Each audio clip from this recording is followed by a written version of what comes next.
দেখো একটা গাছ।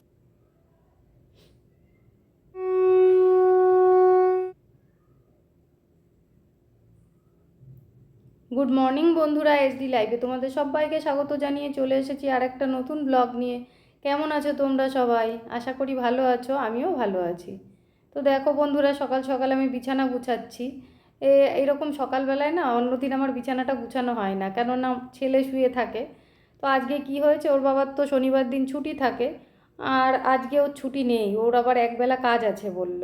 তো আমাকে সকালবেলায় একটু দেরিতেই ডাকতে বলেছিল, যেহেতু একটু বেলায় যাবে। তো আমি সকালবেলা ওই জন্য আর ওকে ডাকিনি। আমি যখন উঠেছি, উঠে আমি কিছু কাজ সেরে তারপর জামা কাপড় ধুয়ে গোপাল জাগিয়ে গোপাল সেবা দিয়ে আমি ফুল তুলতে গেছিলাম।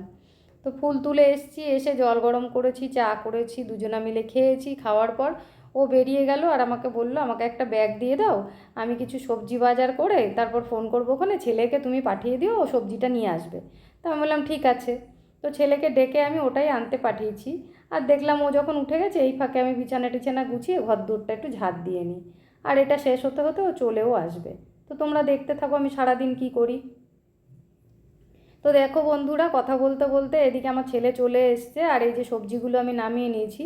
এই যে কুমড়ো ডাঁটা, পালং শাক, বরবটি, তারপর ঝিঙে, বেগুন, পেঁপে, ভেন্ডি, সব দেখো কত কিছু নিয়ে এসছে। তো আমি এখানে বেশি কিছু করব না, দেখো পালং শাক কেটে নিয়েছি। আর ওইদিকে ঘরেই ছিল গাঁটি কচু কেটে নিয়েছি, তরকারি করব। তো এটা আমি কেটে সেদ্ধ করে রেখে দিয়েছি। এটা বেশি কাটিনি, কেননা ভাই আর আমি খাবো, ওরা বাপ ছেলে কচু খেতে চায় না। আর এখানে দেখো পালং শাকের জন্য আমি মূলো, আলু আর কুমড়ো, সরি, বেগুন কেটে রেখেছি। আর এখানে এই যে মুগ ডাল ভেজে রেখে দিয়েছি, গ্যাসে জল চাপানো আছে, জলটা ফুটলে এই ডালটা আমি ধুয়ে ওর মধ্যে দিয়ে দেবো।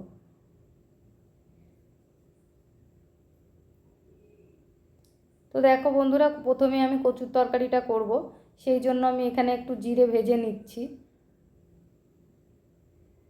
এটা গুঁড়ো করে আমি কচুর তরকারিতেই দেব।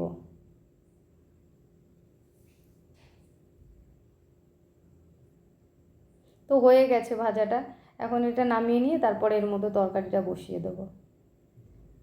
দেখো বন্ধুরা, এখানে কড়াইতে আমি তেল দিয়ে দিয়েছি, বেশি তেল দিইনি, অল্পই দিয়েছি, কেননা সবজিটা কম, মানে কচুটা কেটে রেখেছি ওটাও অল্প আছে। তো যাই হোক, এবার কালো জিরে ফোড়ন দিয়ে এর মধ্যে কচুটা ঢেলে দেবো। এর মধ্যে মশলা কিছুই যাবে না, শুধু এই যে কাঁচা লঙ্কা চিড়ে রেখে দিয়েছি ওটা আমি দিয়ে দিলাম, আর একটু নুন হলুদ দিয়ে কষিয়ে নেব। তো দেখো বন্ধুরা, নুন হলুদ দিয়ে কষিয়ে আমি এর মধ্যে জল দিয়ে দিয়েছিলাম। যেহেতু কচুটা সেদ্ধ করা ছিল, খুব একটা বেশি জল দিইনি, অল্পই দিয়েছিলাম। তো দেখো কি সুন্দর গলে গেছে কচুগুলো, কচুগুলো খুব ভালোও ছিল। আর এই দেখো, যে জিরেটা আমি ভেজে রেখে দিয়েছিলাম ওইটা গুঁড়ো করে এর মধ্যে দিয়ে দিলাম। তো হয়ে গেছে আমার কচুর তরকারিটা, এবার এটা আমি নামিয়ে নেব। ওদিকে ডালটাও আমার হয়ে গেছে প্রায়, কচুর তরকারিটা নামিয়ে ফোড়ন দিয়ে নেব। তো দেখো বন্ধুরা, আবার চলে এসেছি পুরো রান্নাটা হয়ে গেলে। তো এই দেখো, এখানে মুগ ডালটা করেছি, আর এই যে কচুর তরকারি, ডালটা আমি আজকে কম করেই করেছি, কেননা এই কচুর তরকারিটা করেছি ভাইয়ের আমার এটা দিয়েই খাওয়া হয়ে যাবে, সেই জন্য। আর এইখানে দেখো, উচ্ছে আর আলু সেদ্ধ দিয়েছিলাম, ওটা আমি মাখিয়ে রেডি করে রেখেছি, কেননা এখন রান্নাঘর গ্যাস ট্যাস পুছে নিয়ে আমি যাব স্নান করতে, স্নান করে এসে পুজো দিয়ে তারপর ওদের খেতে দেব, নিজেও খাওয়া দাওয়া করে নেব একবারে।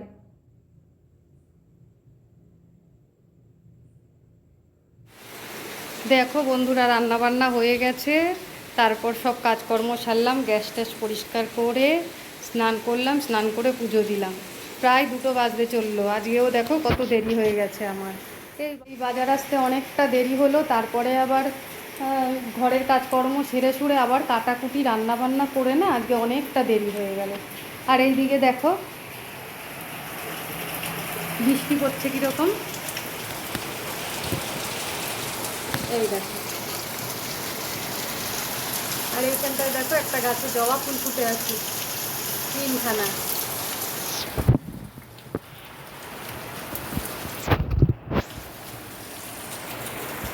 দেখো বন্ধুরা, জোরে বৃষ্টি হচ্ছে, কিন্তু ক্যামেরায় অতটা বোঝা যাচ্ছে না।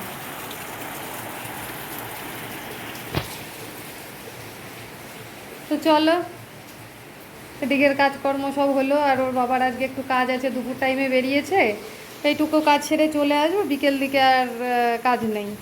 তো যাই হোক, ওই জন্যে ওর আজকে একটু আসতে দেরি হচ্ছে। আর তারপরে একবারে ওই জন্য খাওয়া দাওয়া করবো বলে আমি আজকে পুজোটা না একটু ধীরে সুস্থে দিতে পারলাম। পুজোটা দিতেই হয়ে যায় কষ্ট যদি ওর একটু তাড়াতাড়ি খেতে আসে। তো আজকে ধীরে সুস্থে একটু মন শান্তি করে পুজো দিলাম, মনটাও শান্তি লাগে। তো চলো, আবার খাওয়া দাওয়া করে নিয়ে তারপরে আবার আসছি। তো দেখো বন্ধুরা, দুপুরবেলায় খাওয়া দাওয়া করে একটু রেস্ট নিয়ে তারপরে এই দেখো বিকেলে জামা কাপড়গুলো গুছিয়ে নিচ্ছি।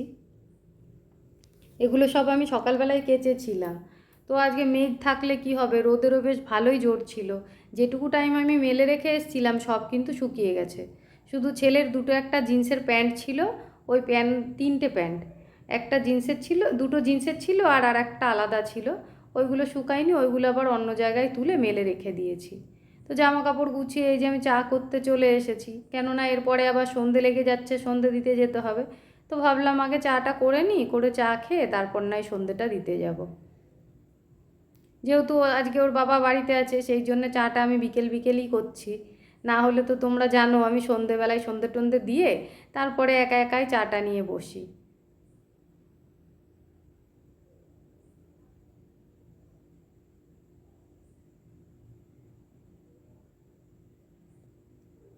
তো দেখো বন্ধুরা, চাটা আমার হয়ে গেছে। চাটা ছেঁকে নিয়ে এখন ঘরে যাব, দুজনে মিলে চাটা খেয়ে তারপর যাব সন্ধে দিতে।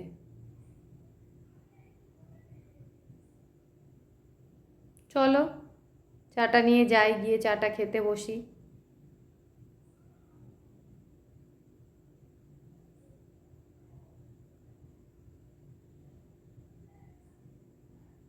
আর এই দেখো কেমন লম্বা লম্বা বিস্কুটগুলো এনেছে এবারে। আমরা তো বেশিরভাগই সুগার ফ্রি বিস্কুটটাই খাই। তো আজকে এই বিস্কুটটা দেখে ওর পছন্দ হয়েছে, সেই জন্য আবার এই বিস্কুটটা নিয়ে এসছে। তো বললো যে ওইটাই বার করো, তাহলে খেয়ে দেখি কেমন বিস্কুটগুলো। আমি বললাম ঠিক আছে। তো চা খেয়ে নিয়ে আবার আসছি। ওদিকে চাটা খেয়ে দেখো বন্ধুরা সন্ধে লেগে গেছে, আমি সন্ধে দিতে চলে এসেছি। তো সন্ধেটা দিয়ে নিয়ে তারপরে আবার রাতের রান্নাবান্নার চিন্তা ভাবনা করতে হবে। ও আজকে বাড়িতে রয়েছে, দেখি এখন কি বলে না বলে।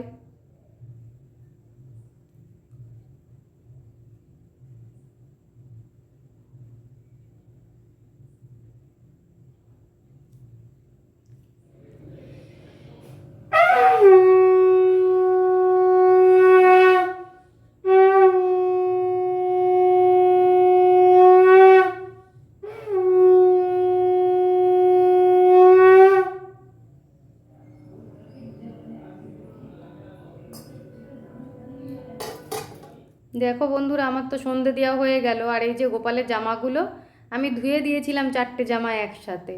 তো কালকে পরিয়েছি দুটো জামা, মানে পরশুদিন একটা পরিয়েছি, কালকে একটা পরিয়েছি, আর এই দুটো ভাঁজ করা হয়েছিল না। তো ভাবলাম এই দুটো একটু গুছিয়ে রেখে দিই। আর এদিকে দেখো আমি গোপাল সেবা দিয়েছি সন্ধ্যেরটা। গোপালকে আমি 3বার দিই, সকালে আর দুপুরে আর সন্ধে। তো গোপাল সেবা দিয়ে নিয়েছি, এবার চলো ওই ঘরে যাই। আমরা যে ঘরে শুই আর কি, সেই ঘরেই গোপালের খাট রাখা আছে। সারাদিন সিংহাসনে ঠাকুর ঘরেই থাকে। আমি আবার কি করি, সন্ধেবেলায় নিয়ে এসে এই ঘরে এই যে খাটের মধ্যে শুইয়ে দিই। কেননা গোপাল আলাদা ঘরে থাকলে পরে না আমার নিজেরই ভালো লাগে না, মনে হয় যেন গোপালকে একা রেখে দিয়েছি। তো সেই জন্য গোপালের খাটটা আমরা আমাদের ঘরটাতে, যেটাতে আমরা শুই, সেই ঘরেই রেখে দিয়েছি। তো এই যে চাদরটা তুলে নিলাম, নিয়ে এবার সব একটু ঝেড়ে ঝুড়ে তারপরে আবার চাদরটা পাতবো। বেশ কদিন হয়ে গেল গোপালের চাদরটা কাচা হয়নি, তো ভাবলাম যে আজকে ঝেড়ে ঝুড়ে শুইয়ে দিই, তারপরে আবার নাই কেচে নেব পরে।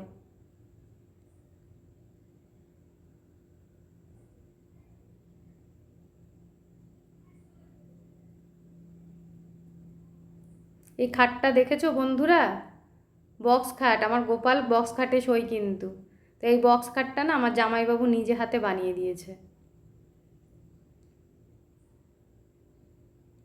আমার জামাইবাবু বলতে আমরা আমার জামাইবাবুকে জামাইবাবু বলি না, দাদাই বলি। দিদির যখন বিয়ে হয়েছে আমরা তো অনেকটাই ছোট ছোট ছিলাম, তো আমরা দাদা বলেই ডাকতাম তখন। তো সেই ডাকটাই আমাদের রয়ে গেছে। তো যাই হোক, তো আমাদের ওই দাদা কিন্তু কাঠের কাজ জানে না, মানে নিজে নিজেই না জেনেই কিন্তু দেখো কি সুন্দর খাটটা বানিয়েছে।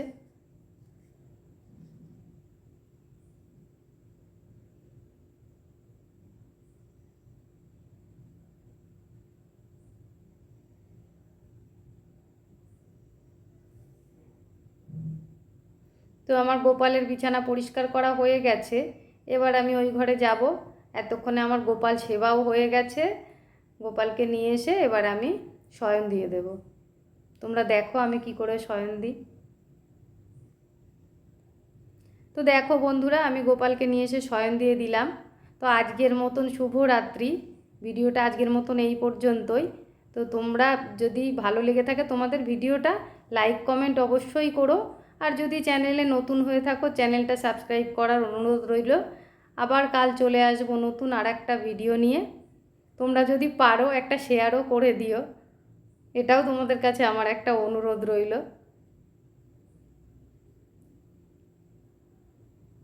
ততক্ষণে তোমরা ভালো থাকো। টাটা বন্ধুরা।